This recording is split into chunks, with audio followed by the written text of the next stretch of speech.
কি এটা? ছবি আমার। তুমি সিকিউরিটি গার্ডে জব করো? তুমি আমাকে কি বলছো এতদিন? মিথ্যা কথা বলছো তুমি আমার সাথে?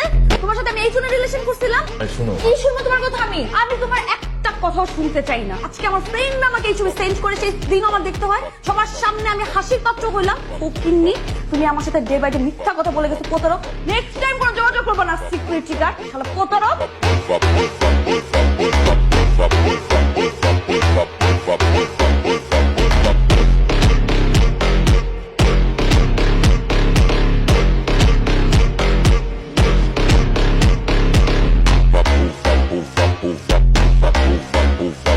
আমার আসলে ওইভাবে ব্রেকআপ করাটা উচিত হয়, তখন বোঝা উচিত ছিল আমার। তুমি তো জানোই আমার রাগটা একটু বেশি। সরি, এখন এই বিয়েতে আমার কোনো আপত্তি নেই। সত্যি? কিন্তু আমার তো আপত্তি আছে, এই বিয়েটা তুমি করতে পারবো না।